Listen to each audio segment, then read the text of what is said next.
Ei, amigos, amigos de tanto tempo, amigos que pelo menos nesse período aí da pandemia, nós estivemos tão juntos, estudando, refletindo, conversando a respeito das coisas, da doutrina, da vida, de Jesus. Veja bem, percebemos que chegou a hora de nos aproximarmos um pouco mais. E nós vamos, a partir de agora, responder às perguntas de vocês.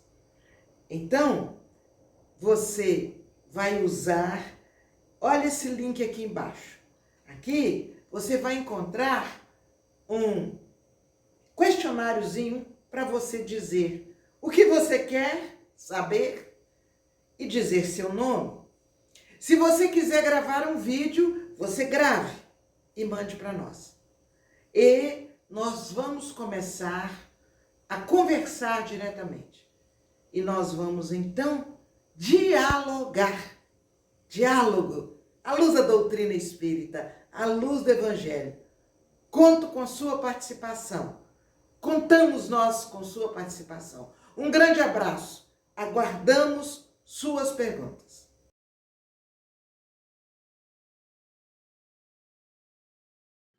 Irmãos e irmãs, que a paz do nosso Mestre Jesus esteja em nossos corações. Nós estamos com muita alegria dando início a mais um estudo semanal. Hoje com um capítulo do livro Pão Nosso, o capítulo O Não e a Luta. É um capítulo belíssimo, com conteúdo muito importante para a nossa reflexão, que está baseado num versículo do Evangelho de Mateus, o versículo de número 37 do capítulo 5º. Uma fala de Jesus.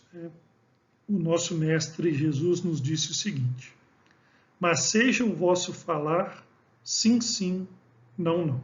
Como falamos, está em Mateus 5,37. Nós trouxemos alguns recortes do capítulo, mas antes de colocá-los aqui, nós vamos apresentar de uma forma geral assim, o capítulo. Então, o tema é a importância da negativa, a negativa salutar, como Emmanuel nos traz a negativa construtiva, a importância de nós nos posicionarmos muitas vezes perante os nossos pares, não só com a concordância, com o consentimento, com o sim, mas a importância de algumas situações também colocarmos o não, a negativa que constrói, logicamente, e a forma como nós colocamos é muito importante. É sobre isso que esse capítulo vai tratar. Então, logo no início, Emmanuel começa a abrir o capítulo com esse trecho, com esse parágrafo que eu separei aqui. Vou ler para que a gente possa já iniciar as nossas reflexões do capítulo. Emmanuel diz: ama de acordo com as lições do Evangelho, mas não permitas que o teu amor se converta em grilhão, impedindo-te a marcha para a vida superior. Grilhão, gente, é aquela corrente que tem duas algemas nas extremidades. Vocês vão puxar pela mente e certamente já viram algum filme em que era muito comum no passado, mas que representa muito bem a ideia que Emmanuel nos traz. Então, são aquela algema, aquela corrente com duas algemas nas extremidades que era usada para prender as pernas e impedir, portanto, o deslocamento, a locomoção de quem a estivesse usando. Então, o grilhão essa é a definição da palavra. E o Emmanuel nos traz, simbolizando esse impedimento do caminhar, da marcha para a vida superior, como ele coloca, quando o amor é simbolizado aí, nesse posicionamento de somente consentir, de somente fazer as vontades, ou sempre se posicionar com a concordância para tudo aquilo que somos chamados. E nesse momento eu abro um parênteses que nós, como pais, fica ainda mais fácil o entendimento dessa questão, né? Imagina um pai que só dissesse sim aos desejos, aos anseios que o filho nos traz, né? Certamente nós estaríamos, né, e isso é de fácil entendimento, né? Nós estaríamos deseducando os nossos filhos, né? Assim, não só com os filhos, né, usando essa imagem aí, né, da relação entre pai e filho, mas que se aplica também nas nossas relações entre, né, os pares na sociedade, né? Então, se eu só consinto, eu faço o que é o mais fácil. Eu agrado, né, faço o que é o mais fácil, mas muitas vezes perco a oportunidade de educar, né, numa crítica, num posicionamento da negativa construtiva. É sobre isso que Emmanuel abre falando o capítulo aí, e usa muito bem, né, o exemplo do grilhão para, né, mostrar como é que esse amor permissivo, vamos chamar assim, né, essa postura permissiva, ela nos leva a um impedimento mesmo do nosso caminhar evolutivo. Na sequência, Emmanuel traz, né, o sim pode ser muito agradável em todas as situações. Todavia, o não, em determinados setores da luta humana, é mais construtivo.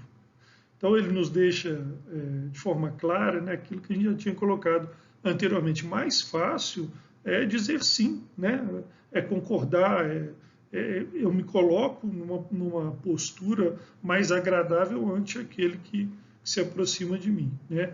Mas, como Emmanuel destaca, né, o não, muitas vezes, é o que é necessário, né, essa postura da negativa, né, salutar, ela é o que é necessário naquele momento, né? E é o que vai levar aquele que nos traz o pleito, né, aquele que ouve o não, a uma postura construtiva, né? Mais uma vez usando a relação, né, entre pais e filhos, né? Ante um não que nós damos ao filho, né, que ele vai entender a importância, né, o sentido verdadeiro daquilo que está nos trazendo, né? E não somente permitir e concordar com tudo aquilo que nos é trazido, por exemplo, né, pelos filhos, pois nós sabemos das várias situações que o filho ainda não tem a maturidade suficiente para poder encarar, né, aquela situação e não sabe, muitas vezes, o que vem na sequência daquela decisão que se toma, né? Então,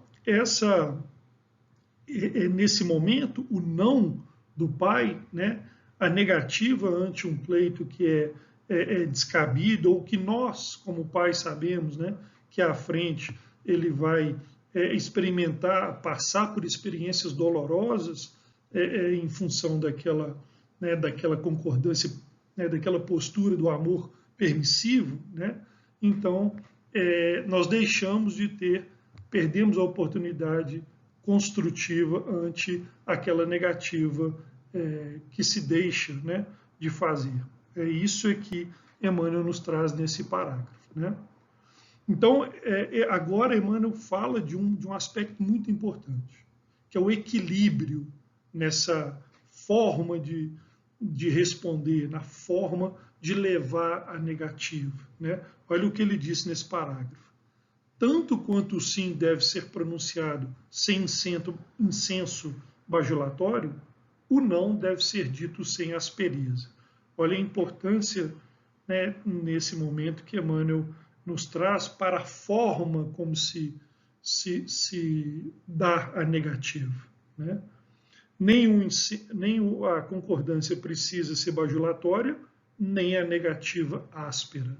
Então, o equilíbrio, o caminho do meio, né? E é sobre isso também que nós vamos trazer alguns destaques mais à frente. Emmanuel, na sequência do capítulo, ele nos diz: muita vez é preciso contrariar para que o auxílio legítimo se não perca. Urge reconhecer, porém, que a negativa salutar jamais perturba. Jamais. o que dilacera é o tom contundente na qual é vazada. Olha que importância, né? Esse parágrafo que nós destacamos aí, que está lá no capítulo O Não e a Luta, né? A postura de contrariar, né, é o auxílio verdadeiro que aquela situação exige em várias oportunidades, né? Ou seja, o verdadeiro auxílio está em contrariar aquilo que se pede, em colocar um não, e como Emmanuel ressalta aí, né, o não salutar, ou seja, aquele que vai promover o bem, né, aquele que vai realmente auxiliar, né? Agora, a forma, né, é fundamental, mais uma vez destacando, né? Ele fala do tom contundente, que fala muito de nós, fala muito da nossa intimidade, fala inclusive da nossa intenção, né? Quando eu dou a negativa, né, muitas vezes não querendo auxiliar, dependendo da situação, né, nós estamos extravasando um sentimento desequilibrado em nós, né? Então, junto com a negativa, está indo, né, um tom contundente, né, de forma agressiva, né, de forma, né, que o outro sinta o desequilíbrio nesse sentimento. Esse é um outro ponto fundamental, né? Então, deixa de ser um auxílio e vai, né, uma negativa que ela traz incômodo, né? Ela traz um desconforto para quem ouve, né? Por quê? Porque o tom em que ela foi manifestada, é um tom de desequilíbrio, né? E aí Emmanuel encerra, né, o capítulo com essa frase, né? Olha que interessante. Para concordar ou recusar, ninguém precisa ser mel ou fel, ou seja, nem tão doce, nem tão amargo. Bastará lembrarmos que Jesus é o nosso Mestre e Senhor, não só pelo que faz, mas também pelo que deixa de fazer. Nós estudamos recentemente um capítulo, né, que nós falamos do modelo, né, Jesus como guia, o nosso modelo. E ele o é, inclusive, pelas coisas que não, né, como Emmanuel deixa claro nesse último parágrafo, por aquilo que não faz, por aquilo que deixa de fazer, né? Por aquilo, ele é um exemplo para nós, até por aquilo que não é. Então, olha a importância desse destaque que Emmanuel faz, né? E aí, trazendo algumas reflexões, né, sobre esse capítulo, de um ponto muito importante, né, que é sobre a nossa fala, né, a nossa palavra, o magnetismo que a nossa palavra carrega, né? Tem um capítulo muito bacana, muito interessante, recomendo a todos lerem, do livro Horizontes da Fala, que chama O Magnetismo da Palavra. E eu trouxe aqui 3 contribuições para o estudo do nosso capítulo, baseado nessa obra do espírito Miramês, né? O livro Horizontes da Fala é de autoria do espírito Miramês e psicografado pelo nosso querido João Nunes Maia. Então, vai aqui algumas reflexões que vão nos ajudar no entendimento desse capítulo e a forma, sobretudo, né? A importância nós já vimos, né? Mas a forma também de se colocar a negativa, né? Miramês nos fala, pela psicografia de João Nunes, na vibração da voz, percebemos a qualidade magnética do emissor, sentimos sua presença dentro de nós e respiramos com ele a sua própria atmosfera, consoante com as intenções que lhe vão na alma. Olha que interessante essa reflexão que Miramês, esse aprendizado mesmo que ele nos traz, né? Quando nós, na vibração da nossa voz, nós estamos, né, carregando, né, a palavra com esse magnetismo que está na nossa intimidade, né? A qualidade magnética do emissor, né? E aquele que ouve sente, né, essa atmosfera, né, e as intenções que que estão na alma daquele que tá emitindo essas ondas, né, essa vibração da voz, né? Então, quando é aquilo que eu falei anteriormente, né? Quando nós proferimos o não, né? Mas com o sentimento em desequilíbrio, querendo muitas vezes humilhar, né?